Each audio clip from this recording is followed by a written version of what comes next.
Join the captain and his crew when things go sour, as their status quo is about to be turned upside down. How will the crew handle the weight of the corporate thumb, the hard cases of dangerous trade routes, their own greed? Find out as the Southern Tomfoolery Network presents Live and Let Fly.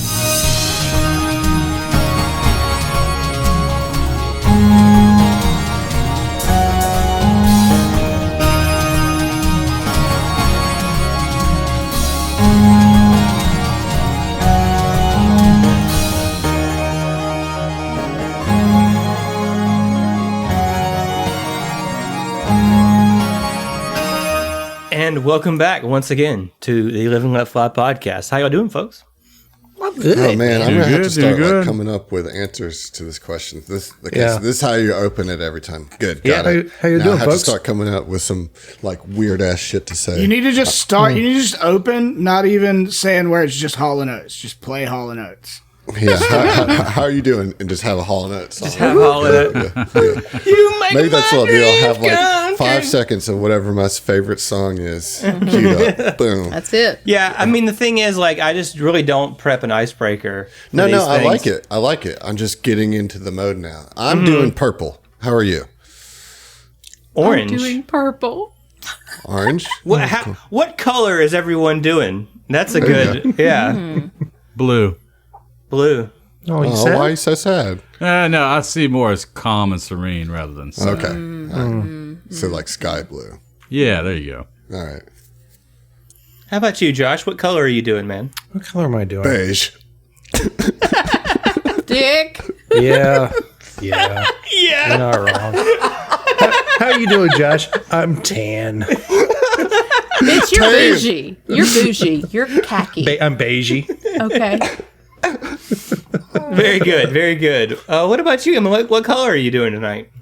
I'm feeling like magenta fading into a light rose pink. Oh my goodness. So like your background Very color. cool. Very cool. Yeah. It is like It's your also background kind color. of like my hair color your right hair, now. too. Oh, Yeah, yeah. definitely. Yeah, you're getting off that whole aura. I mean, I agree. I think it's conclusive proof, honestly. You know. Yeah. All right, Heath, what color are you doing, man? What color correlates to? I think this intro is ridiculous. I'm gonna say like Red. I was Red? thinking like a chartreuse. I was thinking Like- of something like a nice blurple. Purple? Yeah. It's a That's too ridiculous. close. That's it's a too close to ridiculous my color favorites. name for a ridiculous icebreaker.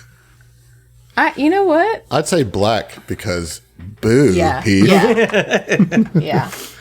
Or Way to white. suck all the fun out of the room, I know. Heath. Jeez. Isn't white like the absence literally of all void. color? White is literally all colors. Oh. I'm doing Hall & Oates. That's what I'm another. That's how you do. That's what you say next week, and then we all say, "What band are we doing?" Ooh. I'll keep that in my back pocket. So you see. Here's the format I think it should be. You say, "Hey, welcome back to Live and Let Fly. How are you doing?" And one of us says something random, and then we're all doing like it's like Variations categories on that theme. Yeah. You know, it's not bad. It's not bad. We'll see how long we can milk that for before it Yeah. gets really old. Before it gets stupid. I have a feeling that Heath will find that it Already gets did really it. old. Already did it. What color are you feeling? Did I not? I said orange, right? You said Yeah. orange? Yeah, Okay. orange. I'm feeling orange. Can you elaborate? Yeah. Yeah, I mean, you know, I'm in a good mood. I'm feeling good. I'm drinking this blood orange beer. Ooh. So, There you go. you know. I thought it might have just something to do with the beer. It just Well, in seems that like a case, good color. I'm feeling grapefruit. So to fight like I like it. to fight I like it, Heath's Josh. blurple is stupid comment, I would just put on like blue lipstick. Like it's just you blue did. purple Just put on some lipstick. blue. And I love it. So blurp on that, son. Get wrecked, Blurp Heath. on You're that. wrecked. Damn, bro. You just got blurped. Okay. If you say so. I'll just I take like that how- one right on the chin. I like how you're pretending you're too cool for this whole thing, Heath. It's a good angle. I mean, it's just not a very high level of cool, that you have to be. You shut your face. We'll let the listeners decide that, Yeah. okay? Yeah. Yeah. Well, they're definitely Guarantee cool. you, everybody's going to tell us what color they're feeling. I wish I hope. That'll That's be what I fine. want to know. I want to feel it. All right, so anyway, the crew of BD 514 has arrived back on Absalom Station after completing the Yarrowberry job, let's call it, and The infamous Yarrowberry. the infamous Yarrowberry job. And it seems that you have been issued a formal disciplinary action by your corporate masters at EJ Corp. And Tarika is wanting you to call her after you arrive. Now, you're still in your ship. Are there anything that you want to do before you make your way to the docking station there in Absalom? I mean, just tidy up the ship, I guess, really. Sure, yeah, cool. I mean, there are things I want to do on Absalom before we leave for wherever we end up going, but I feel don't like worry this is about that. kind of, we should probably go get in trouble now. Yeah, no doubt. I want to feel call Tarika before we go to EJ Corp, if that's possible. Well, I mean, It's all one and the same kind of deal. yeah, she just wants you to call her and check in. So anyway, all I'm saying is I just need a quick piloting check from you, Gadrick. All right. Make sure you don't scuff up corporate property on your way in. How's the 17 do? 17's good enough, man. You absolutely... No problem for you, Gadrick. You've been flying these ships for a hot minute or two. This is nothing new. This is, easy stuff. So you're docked at Absalom. You can, disembark from the ship if you want to. And as I said before, Tarika very much would like to hear from you. You Yeah, can certainly call her on your comm units if you'd like. Yeah, let's ring her up. All right. Yep. So you ring her up, and a little vid screen pops up. And you see Tarika there sitting in her cubicle, and she's like, "Oh, hey y'all, you made it back safe. Listen, I kind of heard things went a little sideways there on Akaton. Y'all mind filling me in on them details?" Yes, I mean, it was quite a experience, and then he'll tell her everything. He'll that give her the happened. whole rundown Yep. of everything. And she's like, yeah, I saw where y'all got that formal disciplinary action. That's not good, Well, it's not ideal, but we mostly agreed that it made sense to pay out the customer and hoped that this would be the extent of the retribution for what we did. How much trouble do you think that we're actually in, Tarika? It's tough to say, y'all. I mean, it ain't good. Y'all can't keep doing this, but I can't say I wouldn't have done the same thing if I weren't in your shoes. Y'all are good people, and I appreciate that about y'all. I have a question. While we are being held accountable for the events of this delivery, I must ask, what happened to the person that you arranged for, or not you, but EJ Corp arranged for us to meet? They were not there. Yeah, I mean, Lord have mercy, y'all. It's crazy. These corporations expanding so fast. By the time y'all went from Castrovale to Akaton, your local buyer had already been bought out by an interstellar conglomerate. I guess there ain't no more room for family businesses no more. Not in the packed worlds, at least. And she shakes her head, and she taps a few buttons on her data pad that says, look, but let's focus on what matters. Getting y'all a high-paying gig to put you back in the company's good graces. That sounds like an excellent plan. I'm glad to hear that, Roland, because I think I got just the thing. So it came in not too long ago. In fact, it's well, all right. It's not perfect, but it'll do the trick. So it seems that this drow, calling himself Lord Sinjin, is shipping guns from Apostate to a planet in near space. I guess the Gitterun Authority is trying to settle a world called Voxia, and it seems the local Miners Guild are turning into more of a problem than anyone figured they'd be. So, job's pretty simple. Just go to Aposte, meet with Sinjin's agent. It's a man named Taos Jarzid. These Drow names are funny. So you're going to want to go to a place called Lamashtu's Lair, where you'll pick up the cargo. And then you'll take it to the Gitteron military outpost on Voxia and then collect payment. And it's one of them no questions asked kind of jobs. You know the type. And she kind of rolls her eyes as she sends over those job details. Yes, I'll have Morgan look over the finer points of this. Listen, I know it's a no questions asked thing, but if y'all got any questions for me, I'll try to answer any that I can. All right, so out of character, there was a lot dumped there. So she wants us to go to Aposte to meet with the Drow. Taos Jarzid, on behalf of a man named Lord Sinjin. You're going to pick up some guns and deliver them to a Gitteron Authority outpost on a planet called Voxia. All right, I want to know a little bit about who we're delivering these guns to. Okay, so you can ask Tarika any of these questions. Yeah, I am asking her that. Okay. So what are you asking her exactly? Can you tell us a little bit more about Gideon? What was it? The Gitteron Authority? Yes. Yeah, so the Gitteron Authority is this hobgoblin empire in near space. Oh my God, what are we getting? Jesus Christ, do we have hold on, I gotta get my notebook out. I mean, yeah, I'm taking notes, but we're all of a sudden went from taking berries to being weapons dealers for the Drow to some hobgoblins. This has escalated very quickly. Yes. But it's all on the hush hush. Well, you guys are level 2 now, so we think you're ready for international arms dealing. Right. This is where we make our real money. When I asked what Gideon was, I did not expect you to say hobgoblins. Yeah, it's a hobgoblin empire in near space. It's gotten pretty aggressive lately, expanding to these nearby worlds that hobgoblins used to inhabit. I guess there's old hobgoblin ruins on those worlds. It's fascinating, huh? It is interesting. I mean, I can't say that my curiosity isn't piqued, but I must say, Tarika, this seems to be quite a step above our typical delivery.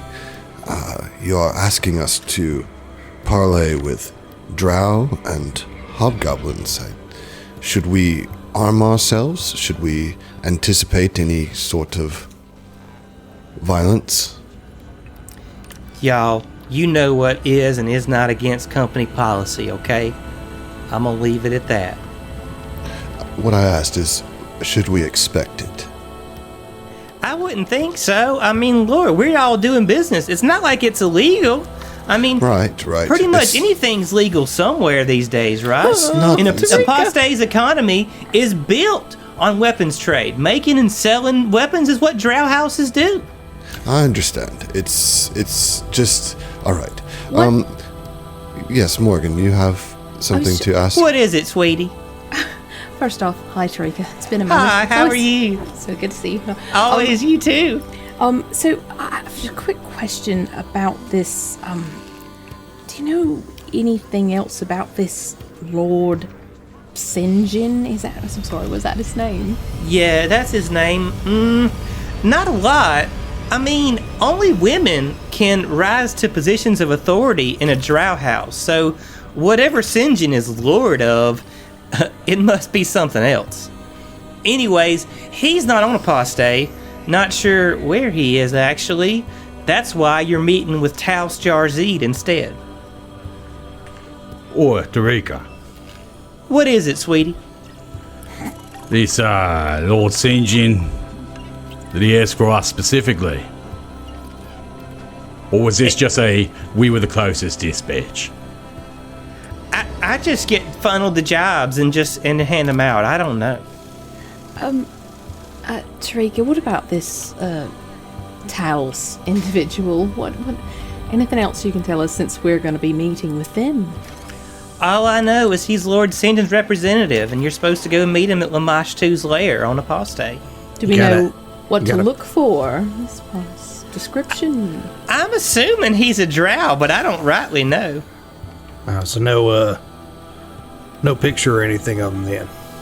No, I'm sorry, Gadrick. I don't have anything like that for you, darling. That's all right, Tarika.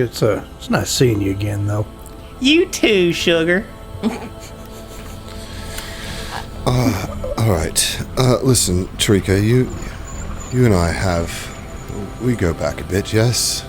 Sure, yeah. We obviously need a good job to recover from this amazing job that we just completed. But I must say, it seems as if we are... I don't know, I worry that I'm You think worried. the job stinks? Yes, I do. Listen, Roland. Darling. Every job stinks, don't it? But this one's got a fat paycheck. And that's what we need to get y'all off the company's hit list. Figuratively speaking. I mean, was just gonna say. they haven't hired assassins or nothing to kill you yet. Yet. I mean, as far as I know. All right, well, do we need to check in with EJ Corp, or are we good to go when we are ready to? No, y'all handle your business, and y'all just head on down to Apostate whenever y'all get ready. But sooner the better, you know what I mean? Right. Speaking of sooner the better, is there a time limit on this thing? Darling, I reckon not. I don't see anything in the job description about it, but I mean, obviously, you know how it works. The faster you get it done, the faster it's done. Right. I mean, not like we try and, lollygag on or nothing, but just making sure, because, it's not like the guns are going to expire or anything, right? No, they're not, but I imagine them hobgoblins want to shoot something with them, so, Right, well, that leads me to wonder, is there a bonus attached to this shipment? I mean, if y'all get it done quick, you know how the company likes to incentivize fast and speedy deliveries. All right, listen, we will take the job, of course. It seems that we have no choice. I do have a question, though. How are we supposed to make contact with this Tal's what did you say? Jarzid? I know, right, them drow names. It's all Y's and E's and all kind of stuff. Well, it's fine.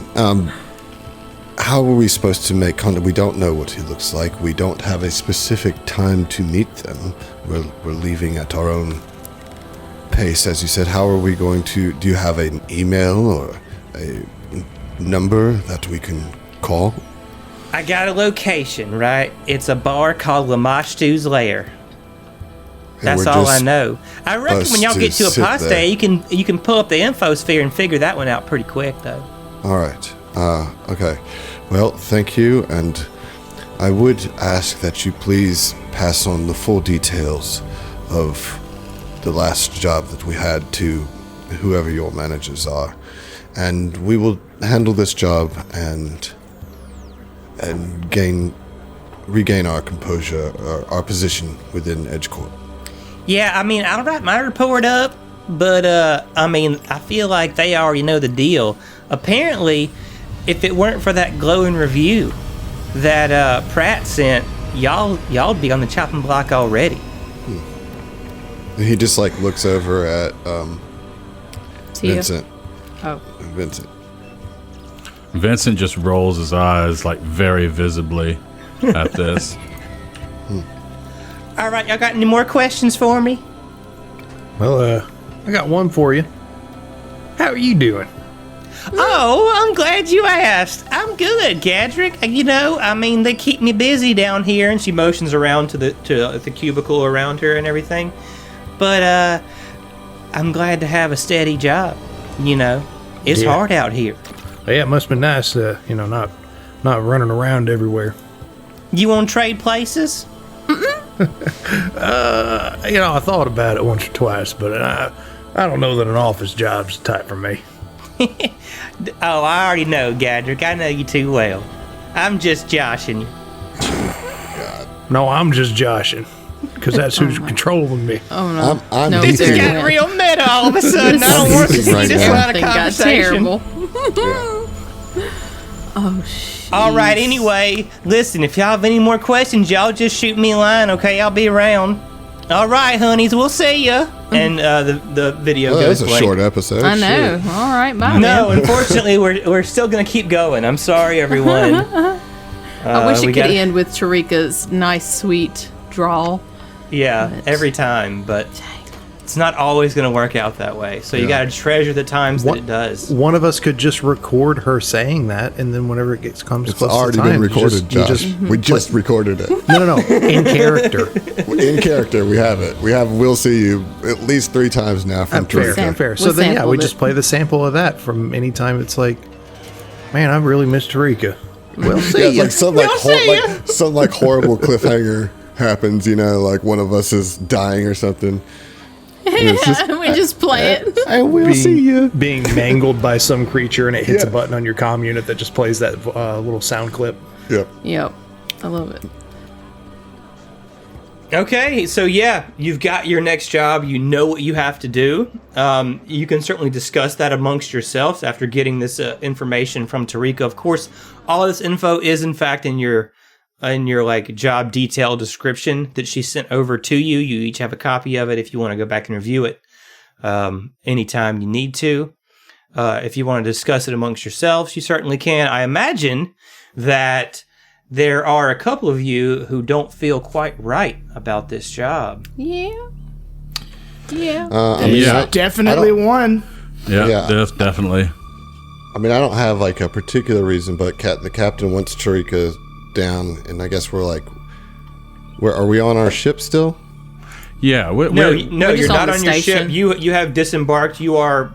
You So know, we're like sitting at a table somewhere. you're hanging out wherever you want to be in Absalom Station. It's a big. Yeah, we're getting some Space sandwiches or something. I don't Sure. know. Yeah. Get your little reward, Sammy. Yeah. Yeah, I'm gonna get that chicken parm Sam. I saw you. I'm just going to Chicken that gas sandwich in your station. hand. I've got to deviate from that, to be honest with you. I'm probably not going to share a meal.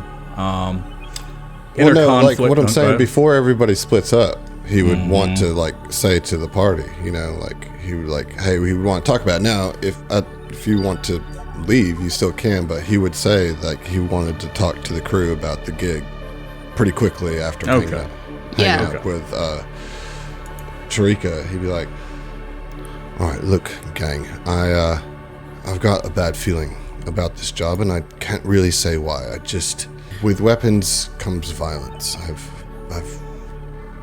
that's been the case in my past, and well, a gun is but for one thing, and that is to shoot it. I think that we should arm ourselves and use what funds you may have to shore up any defense that you might have. I am worried that we might find ourselves in more fights than we would like to be in. Does anybody else have any thoughts or feelings about this particular job?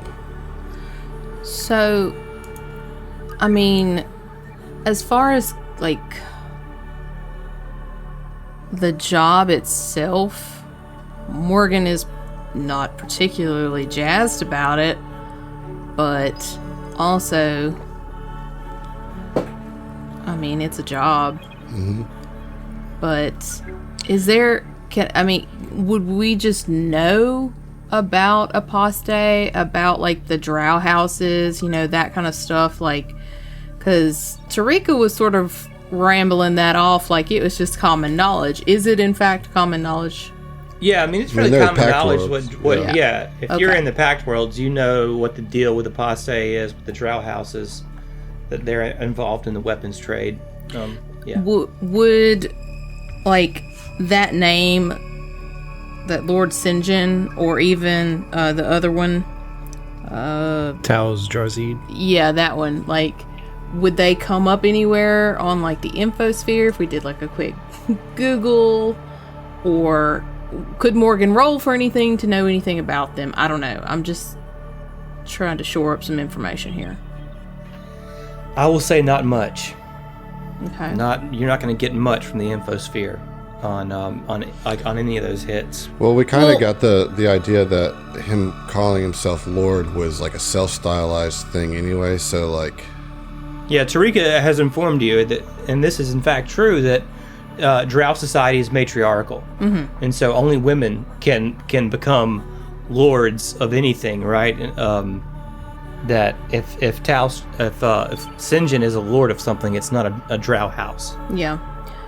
I suppose my question would be like, what are Drow susceptible to? What are they like? If we're preparing for potential fight to go into this, like, I want to share some information with the crew. So, like, do they have any like innate? Thanks. Sorry. It's been a long day.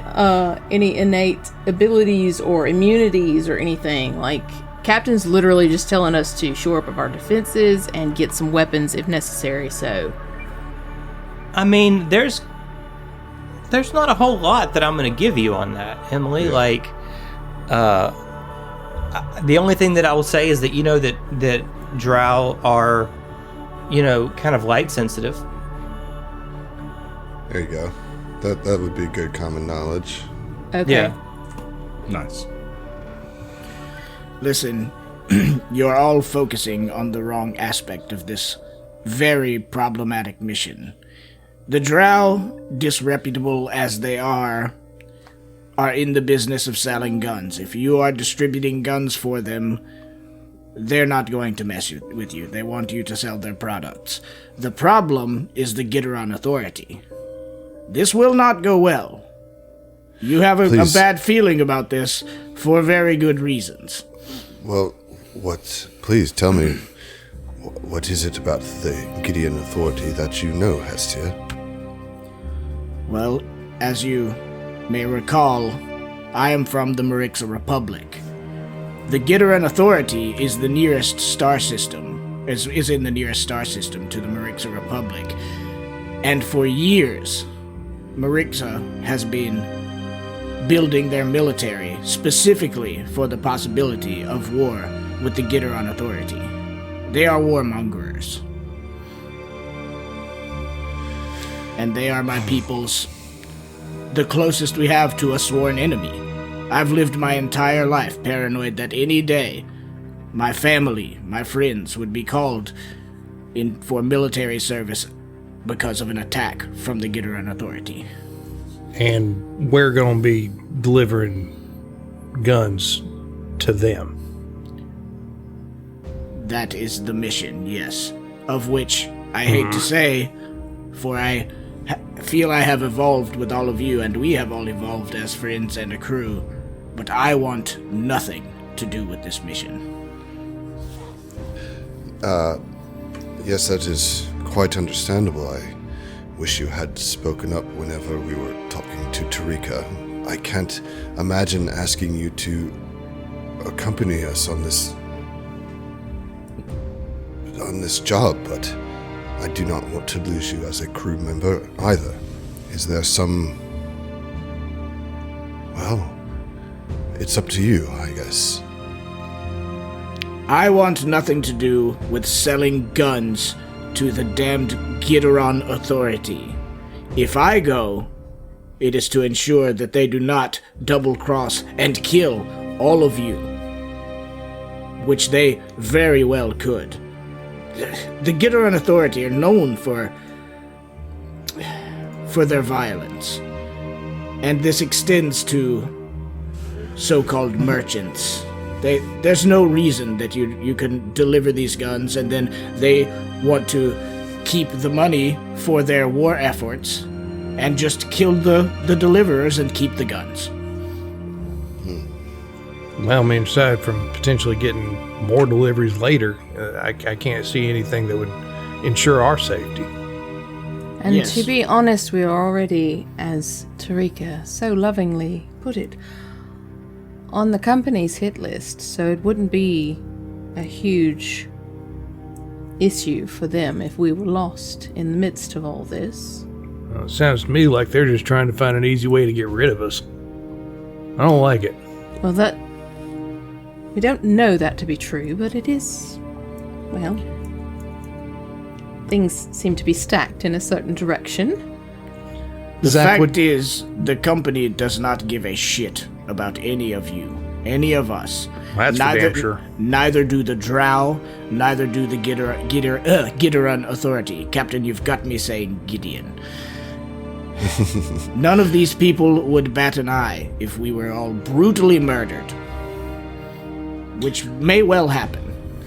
Well, Zach, with Gadrick's history with the company, does he know of any crews that have just kind of like been disappeared, sent off for a fool's errand, and then just not heard from again? I'm sure that happens somewhat regularly with their deliveries.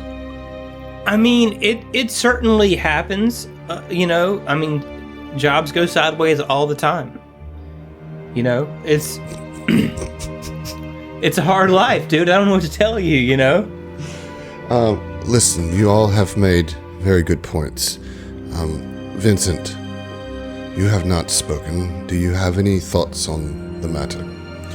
And you see Vincent is kind of like clenching his teeth and kind of just like balling up his fists, just I guess he's kind of like all this info is just really just pointing towards like he does not fucking like this one bit at all. But he kind of just switches modes real quick and just looks at the captain and says, "Well, we find ourselves in a bit of a nasty wicket.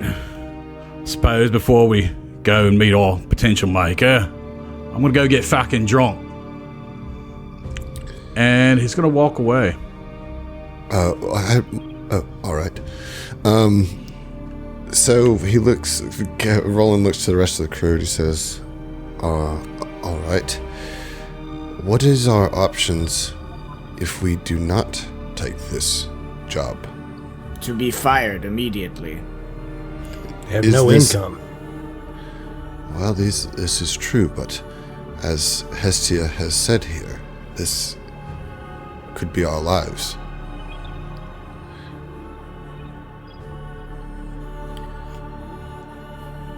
Honestly, I don't know what I would do if I weren't flying for Edge. I don't like the company. That much is apparent, I'm sure. But they keep me fed. I get to fly a ship. I don't know I'd be able to do that anywhere else. I guess I could try, but there's no guarantee. With this, I got a ship waiting for me. It's a piece of shit, but, I can hop in it. We can fly off right now. I'm living the life I want to live. And, frankly, I apologize, Hestia, but a delivery is a delivery. I kind of wish that they hadn't told us what it was. But, if there's no questions asked, then don't tell me what the damn cargo is, because then we're going to deliberate about it like we are right now. We're going to have problems. So, look, if we need to go, I'm going to fly it. It's my job. It's what I need to do. I don't see any other way around it. For me. I'm not saying anybody else needs to. Thank you, Godric. Morgan, what is your verdict on taking the job or leaving it? We would certainly be fired if we didn't take it.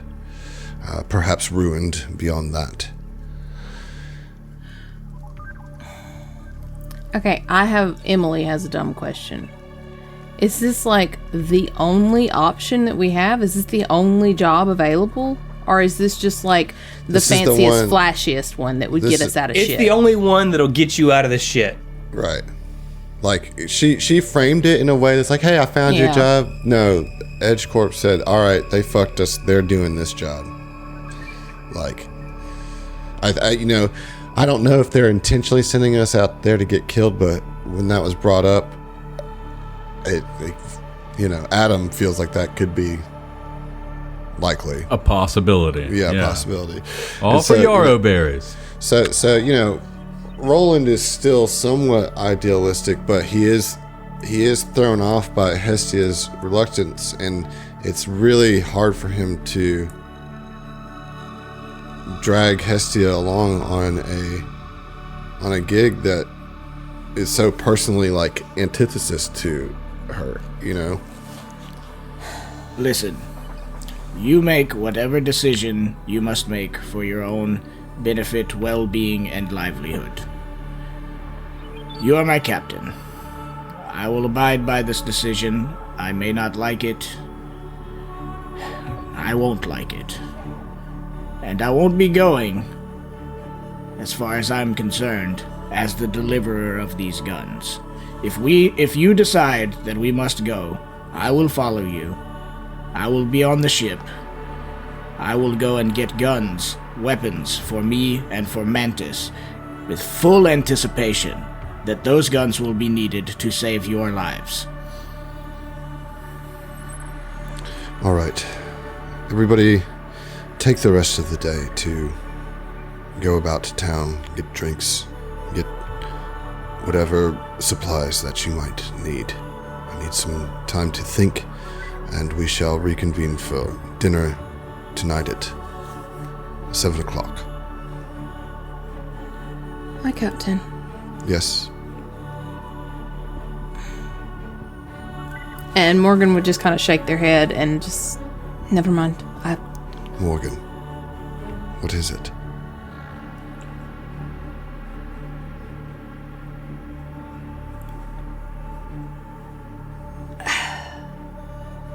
I don't know. This is very weird. Like, do we have an option? Like, No. there is no option here. No. That's welcome to this adventure. I know, yeah. Emily, So The Morgan, adventure okay. of tough decisions. Morgan just kind of like shakes their head and says, "Sorry, Captain. I was just thinking of something. Yeah, I'm gonna go do a bit of shopping. I think. Wrap my head around this new job. Tia, do you want to come with me?" Sure. So, Morgan is just gonna kind of try and do their best to put Tia at ease with this whole situation, because the reality is there is no other option. It's either this or get fired. Yeah. It's almost like this corporation doesn't really give a fuck about your personal morality. Yes, I mean, you'd almost think as that. I said. They don't. Okay, so you guys are all going to break and go shopping. Of course, you do have full run of Absalom Station. Whatever you want to do, whatever you need, pretty much, that you can afford is here on Absalom Station. But I'm curious to catch up with Vincent. Vincent, what is going through your head right now, man? So, how I picture Vincent right now, he's sitting up on a stool at a bar, and he's mumbling right now to himself. I guess trying to either get liquid courage or to drown any concerns over this current job and the people associated with it. For him, this is kind of well, he needs this job. I mean, like, he's still he's thinking about these fucking yarrow berries and how the captain's decision ended up leading to this. So, But wasn't Vincent also the one who chastised the captain for choosing what he thought was the moral route over what the company yes, asked of him? right. I imagine that's got to be some kind of conflict with. It going on is. with Yeah, Vincent yeah. right now. There's some inner conflict with that. So a mix of emotions right now is kind of, he's just trying to, I guess, get some of the steam off by just having a couple of drinks. Mm-hmm.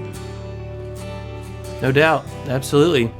So while Vincent's out drowning his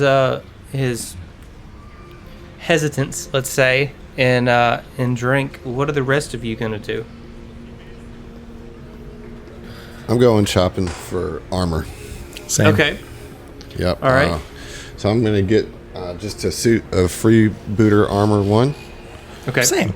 Yeah, that's that level 2 goodness, right? And that's going to just boost my ACs up to 15 and 16. Because I was at 14. I didn't like that. For sure. But that was it was about all the money that I had. I mean, I got like $250 left, and I'm saving that. Sure.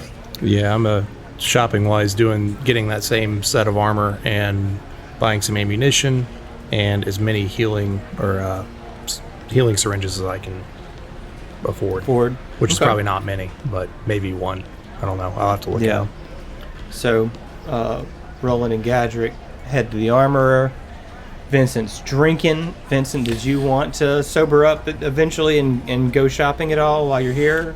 So I was looking at the drug shop. Okay, that's fine too. I mean, listen, man, I'm trying to tell you how to live your life, Well, I was looking at the gear, and frankly, I've got a +2/+3 hard suit right now, so that leaves me at 14, 15. There's not really anything that really boosts that. That's not above 1,000 for me, as far as hard, heavy armor. So for right now, and he's already got a ranged weapon, so he's just kind of, just drinking still for right now. If there's anything that comes up, I will go ahead and put my hand up or something, Okay, all right. So let's go to Morgan and Tia. I think that might be an interesting conversation. What are Morgan and Tia up to if they're heading out together?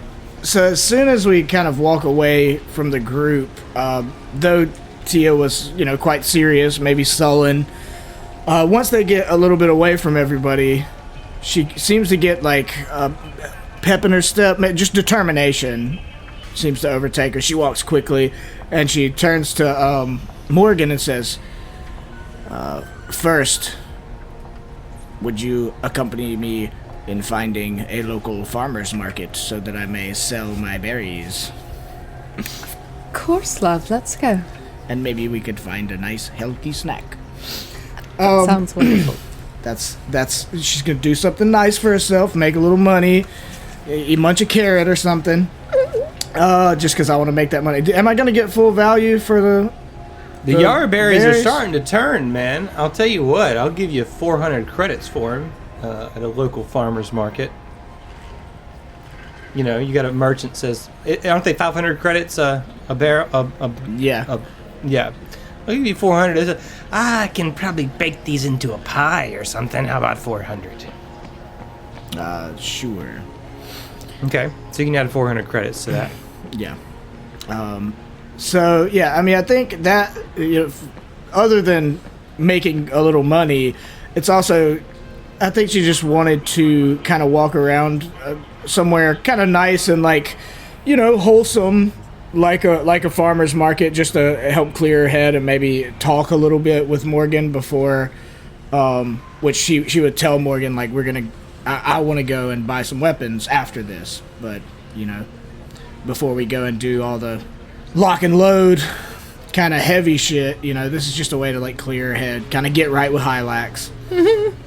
Yeah, as we're kind of walking around the farmer's market and everything, the little bird creature would sort of creep out of Morgan's jumpsuit or whatever, and Morgan would just kind of feed the bird some, what would we say, carrots? Is that what we landed on as our healthy snack? Well, that's what I grabbed. You grab whatever you want. I think that Morgan would have grabbed some grapes. Got any grapes? Got any grapes? But as they're just kind of tooling around with you, Tia, are you really going to be all right if we do this? No, not at all. I do not approve of this in the slightest. However, I am no coward, and I do not abandon those that I care about. And short of my homeworld of Marixa, this crew is all I have. So, when you finish kind of that statement, Morgan would sort of loop their arm in one of yours and just kind of keep walking, and very very quietly say to you, I'm not saying that we can, but if there's an opportunity to perchance make these weapons that we are taking to this place less than operable, that could maybe make the whole ordeal a little bit easier. Hestia chitters a little bit, her mandibles, says, this is a prospect that is quite appealing to me. However, you know the Gitteron Authority will likely check these guns. So, if this was to be done, we would likely need to find a way to creatively instill malfunctions in these weapons after they have been checked. Or find a way to distract them so that they check them after we are gone. Of course, and I'm sure we'll learn more as we, speak to the people. What's his name? I keep forgetting. Tals, something to that effect. Just saying, it's an option that we could keep in mind. And they would just kind of like wink at you out of the corner of their eye, just sort of walking forward. It's like,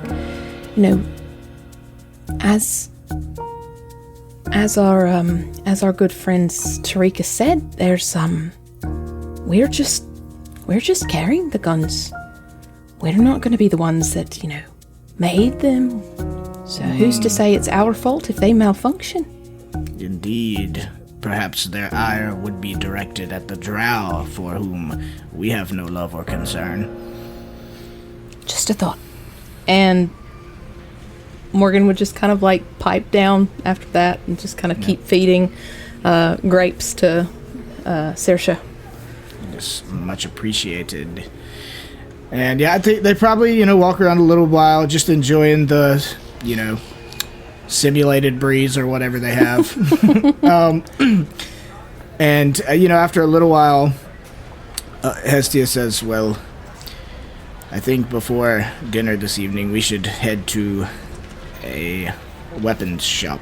And at this entire time, Mantis has been walking alongside Hestia, by the way.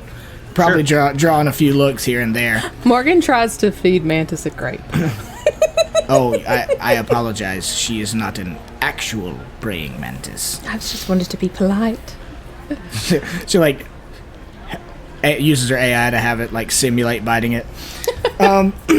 Yes, but as you see, I must outfit not only myself but Mantis to be fully combat ready.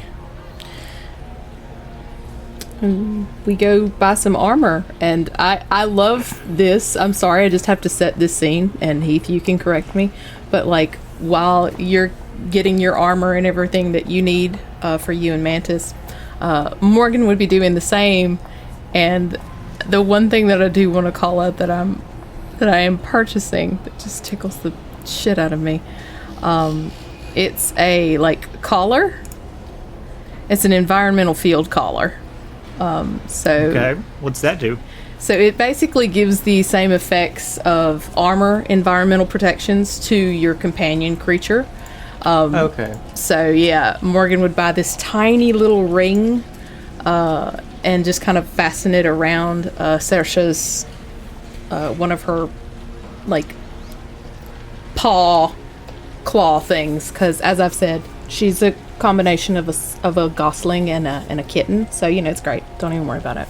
Okay. All right. Cool. So, what are you getting, Tia?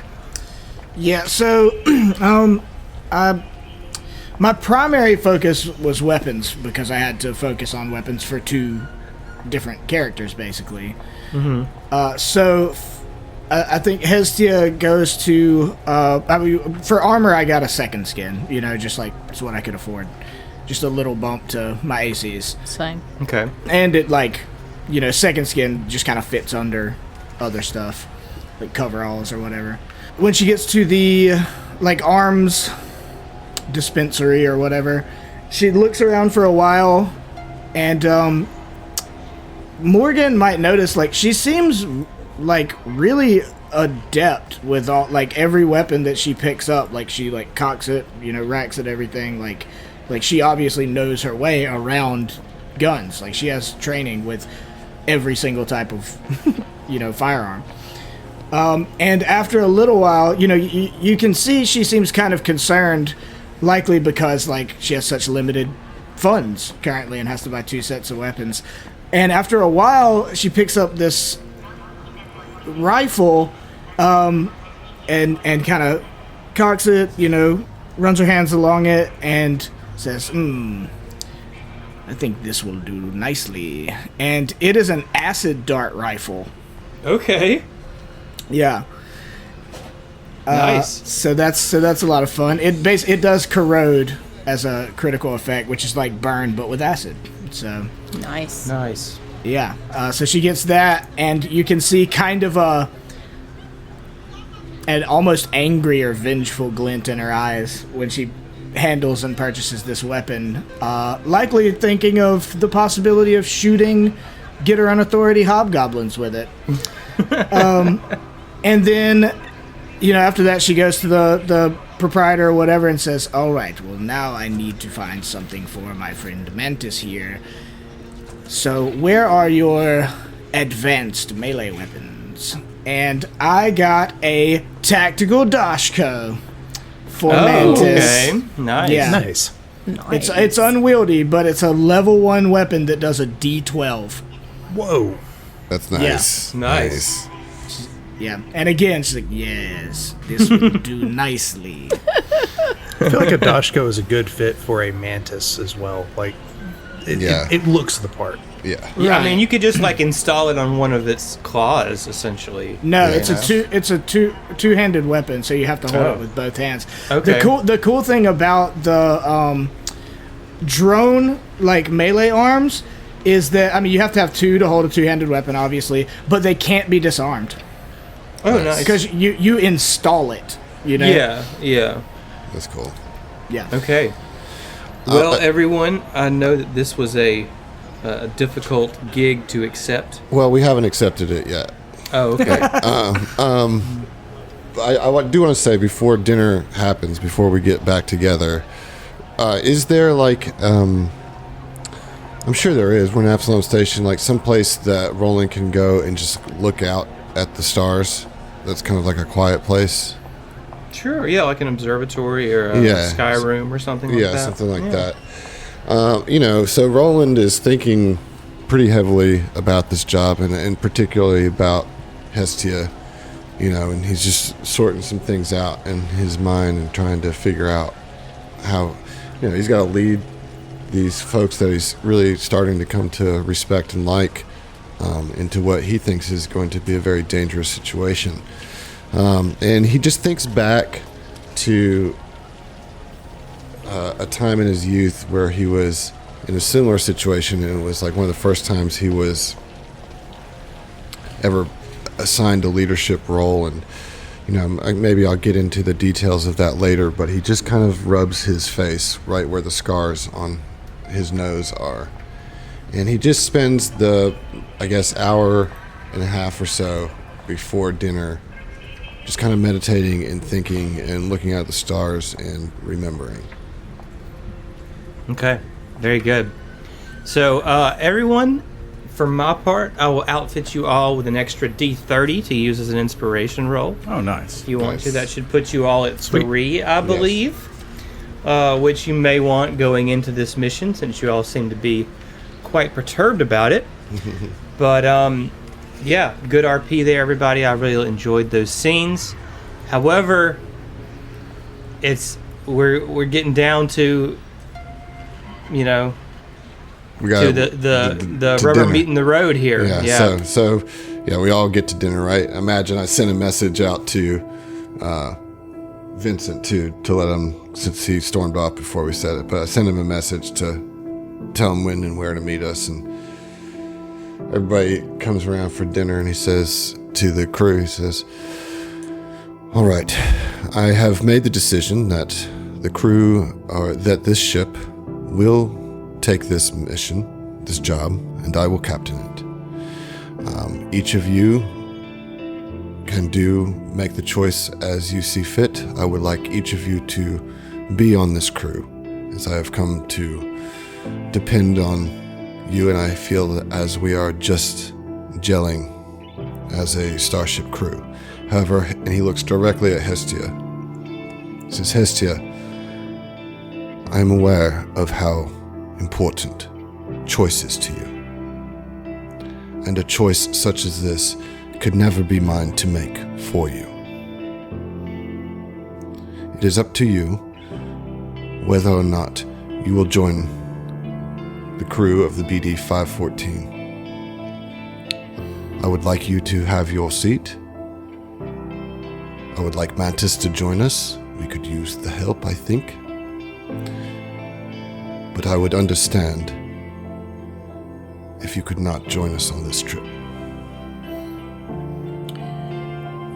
In this instance, it would be much easier were I not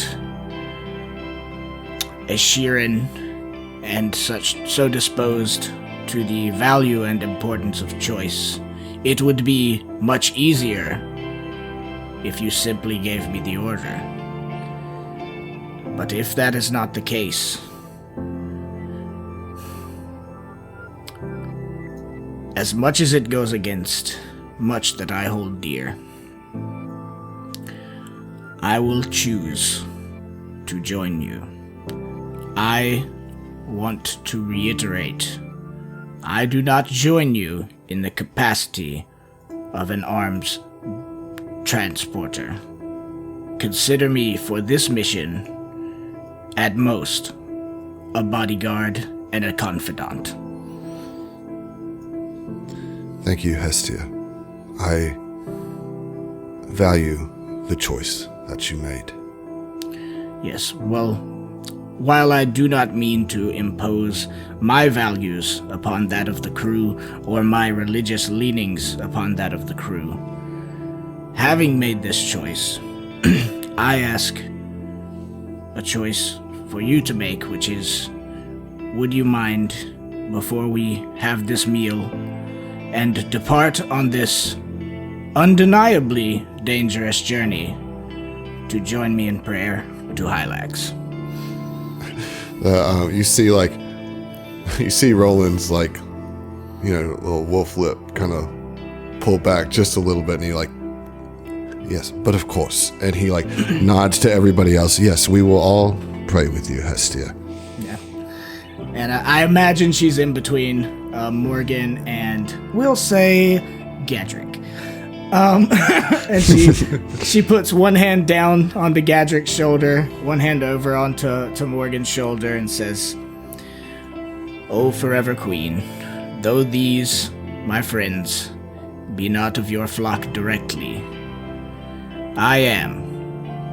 And though I have asked little of you in my life, I ask now for the protection of these people who are my only family away from Marixa, as you well know. These are good people, even if some of them don't know it. I also ask blessings for this meal, and for your guidance through what will be obviously a very trying mission. Thank you." Thank you. And she raises her head back up, puts out her hands, and says, "We have evolved." We have evolved. We have evolved. That was beautiful, Tia. Thank you. That was quite beautiful indeed. Yeah. Wonderful words. Yeah. Vincent, are you joining us on this journey? I mean, we are serving the company the right way after all, are we not? Well, there's the way it ought to be, and then there's the way it is. So fuck it. Let's fang it. Gadrick, you already said that you were willing to pilot this mission. Yeah. About the only thing I know how to do or feel comfortable doing, so yeah, I'm going. All right. And Morgan, will you continue to be my intuition? Hi, Captain. And I think the Forever Queen and Arche will guide us along this journey and make things a little bit easier. We just will it into existence. And they just kind of smile at the captain and at Tia and kind of around at the rest of the crew and just trying to like will positivity into the rest of the gang. Yeah. That captain says, right, well, we have all agreed. This is certainly going to be a dangerous mission, but I make my promise to you that I shall do my level best to guide us through these churning waters. I will look to each of you for each of your specialties and your guidance throughout. Let us stay sharp, stay focused, and get this done. And he raises his glass. Hey, Gadget raises Here, here. his. Same. We have evolved. We have evolved! He winks at Hestia, you know. May the All Forever right, Queen vomit in all your mouths. Oh God. Yay! All right. So here's the deal. I'm about to hand wave some of this time. So if you got something you need to do on your own, man, now's the time. Oh, I was just gonna say that that Vincent is just kind of like very like half like engaged at this point. I mean, like both between the drink, but also because it still hasn't helped. So he's just gonna eat as fast as he can, and then he's going to leave, not even say anything. Just head over to the cargo hold. Pass out. Yeah. Well, I mean, you can go to your quarters if you want, man. No, I wasn't looking to actually pass out, but yeah. Okay. Well, Gadget puts on the Matrix and off we go. right. my God. So you have a nice meal. You all decide to come together, accept this job, as difficult as it may be. The next morning, you all prepare to depart. Right, everybody on board BD 514. You load it up. You can certainly stash any weapons that you might have in your smuggler's compartment if you want to. You know, Sure, yeah. to avoid kind of the pre-flight inspection of the ship that an EJ Corp representative might want to do.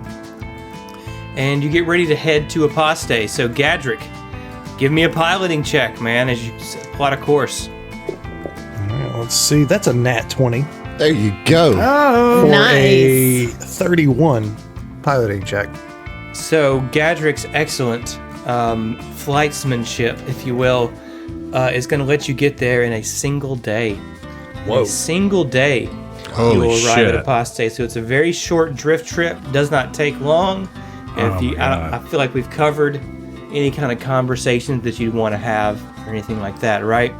So the next day, as you approach your exit in the drift, you know, BD 514 emerges from the drift portal above Apostate. And, you know, from space, Apostate looks more like an abandoned moon than an actual inhabited planet. There's no natural atmosphere, water, or greenery, and no light emanating from its settlements. The planet's surface appears to be wreathed in a cloak of darkness. But as soon as you emerge from the drift, BD 514 is hailed by a Night Arch traffic control AI that demands to know your business on Apostate. Pull up comps. Yep, We're you pull up muted. comms. Yeah. Okay. Yes, this is Roland Monsgelidis. I'm the captain of the BD 514. We are here to carry out a task given to us by EJ Corp. Okay. I mean, you can certainly send over your work order Yeah. if you want, right? Like, you know, for legitimacy. So you send that documentation over, and the AI is like, Roger, Roger. And it, you know, it comes back in a minute, and it pings you with a landing bay assignment. And it tells you, please wait there for security inspection.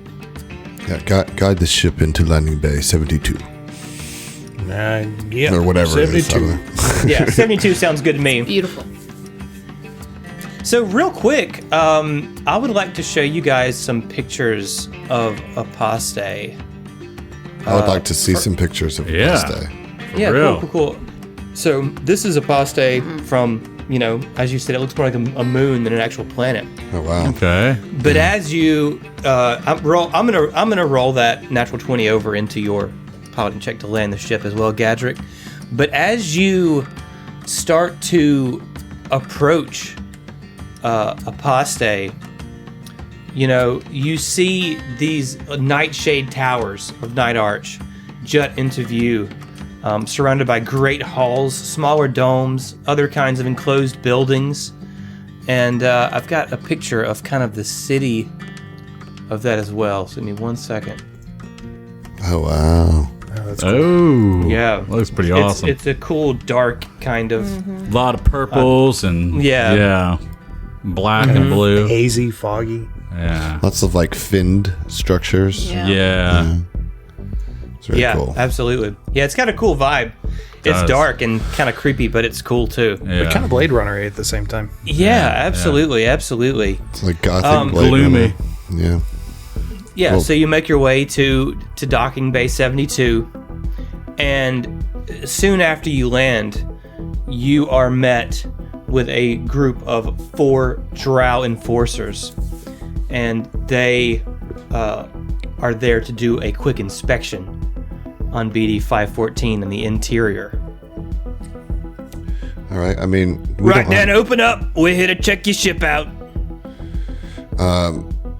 Gadrick and Tia, take Mantis down to the cargo hold. Vincent, you go too. All right. So we do that. Yep. So the drow enforcers enter the ship and do a fairly quick sweep. I mean, honestly, they're looking for smuggled weapons. They're looking for something that might disrupt their own arms trade, right? Right. So as long as you cooperate with them and aren't, smuggling weapons, they don't have a problem with anything else illegal that you might have on board. Like, they even open your smuggler's bay. It's like they know these EJ Corp vessels in and out, Right. and they're like, all right, personal arms, ready, and they're talking amongst themselves. I'm like, right then, everything seems to be in order. On your way, and they head out. Breezy. Excellent. All right, so you know that you have to head to Lamashtu's lair and meet with Taos Jarzid.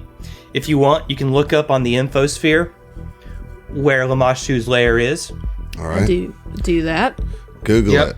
Yeah. Yeah, you Google it. You see that it's kind of a little seedy dive bar. The Google reviews. We're going to the Boom Boom Room? Really? yeah, and the Google reviews say it's a great place for kind of seeking Clandestine privacy away from the ever-present surveillance network that's here on Apostate. Now, so you got the location, you know where to go. As soon as you all step out of the ship, on your comm units, you each receive an automated transmission from a company called Night Arch Air and Water. It's a utility company here on Apostate. This message alerts you all that you have now become customers of NAW and No, dog. I ain't about no. Decline. You don't have a choice. You're all now customers of NAW, and you are accumulating a bill for air, water, and any other materials necessary for life support. What The bill is displayed in the lower corner of each of your personal comms or helmet displays, or however you want to monitor it. It's slowly ticking up, just like fractions of a credit. If it's left to accumulate, it adds up to maybe a credit per day. Okay. Okay. Gotta pay for the air you're breathing, that's man. still fucking crazy. Yeah, you know? yeah. Nothing's free on apostate. Wow. You know. Holy shit. I love it. Fuck right off. Like, I don't like the concept, the idea of it, but like lore-wise, I freaking love it. So like, Yeah.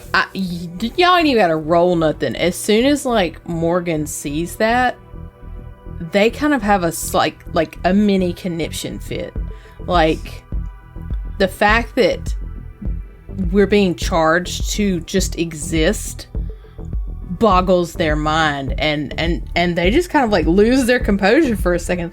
This is outrageous. I've never heard of anything like this. This is just absolute The captain insanity. puts a paw on her on their shoulder and says, "Morgan, yes, I feel it too. This is terrible." Gotta calm down a little bit, or it's gonna cost you more. Breathing all heavy and whatnot. You're gonna breathe more oxygen. Morgan's eyes Yeah. bulge a little bit, and it's like, That is valuable water. Yeah, I I'm gonna mean, run it's back just a and grab my reminder. still suit. Like, Just a reminder that like every single person in Night Arch has to pay a corporation just for the right to breathe, That's drink, so and live. wild. That's so wild. But anyway, So after that, Androids do pretty good there then. I bet Yeah. so, yeah. yeah, they probably get the tax like electric cars get taxed Right. or I something. bet You know? you just Carbon see, emissions or some Yeah. shit. You just see so many people walking around with those. There's like 2 different Aeon crystals that like negate the need to breathe and negate the need for food and water. Yeah, I mean, for what it's worth, you can activate your environmental protections in your suits and avoid that fee if you want to. It's if you're not- not breathing Night Arch's Yeah, air. the fee's It's fine. not the money. It's the fact It's that the it's the principle. principle of the No, matter. I understand. So you're, you know that it's a little too far away to walk to Lamashu's lair, but you can hire a robo taxi there at the I bet docking we bays. can. I bet we can.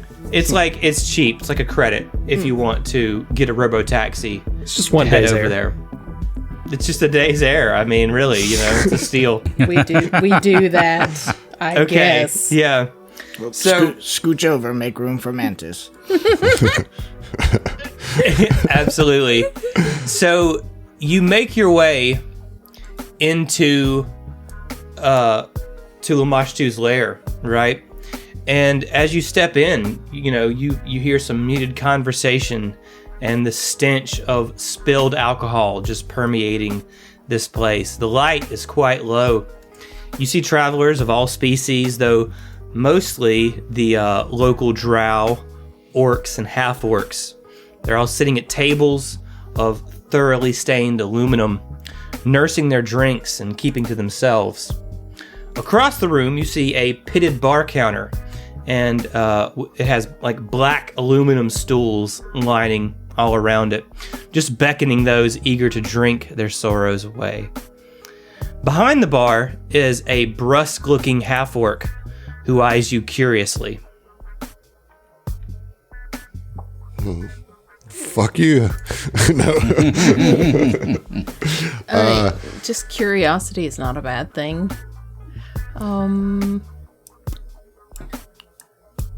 Captain, what's up? I don't know. We're supposed to meet some person here just eventually, so I suppose we just take a seat. I will get everyone a round of drinks then. Thank you, Hestia. The- Let us find a table. The half orc is behind the bar. Is that correct? Correct. Like yeah. the bartender. Yeah. They appear to be the bartender. Yeah. Okay. Morgan You might, would kind kind of of. ask them. Morgan would say, "Captain, I think I'll escort Tia to the bar and maybe get the vibe of this place from our curious bartender." Nothing drow related for me. Okay, so Morgan and Tia, you make your way to the bar, okay? And as you go to speak to the bartender, before you can even say a word, the doors to the bar clatter open and a drow enters. He's dragging a protesting gnome along behind him. The drow himself appears to be wearing the distinctive armor of House Zeiserer and bears a longsword of pure black energy. Just motes of crackling power flow off of it and pop in the dark air. The gnome, Badass. yeah, oh, totally. The gnome, though, has their wrists pinned together with binders. And they're saying, I'm telling you, this is all a big mistake. It's a huge mistake. Without sparing a glance to his prey, this drow heaves the gnome up and deposits them on top of the bar. Here's your bounty, Caden. As promised, He says. The half-orc behind the bar gives the gnome a glance and then takes out her personal comm unit. The gnome then turns to you, Morgan and Tia, and says, I'm not whoever he's looking for. I just lost my comm unit. Please, you look like reasonable individuals. Will you give a gnome a hand? And we'll see ya. And we'll see you. And we'll see ya. I do not like this place at all. I love it. No, this place sucks. It's so cool. This place sucks. I wouldn't want to be there. I wouldn't want to live there.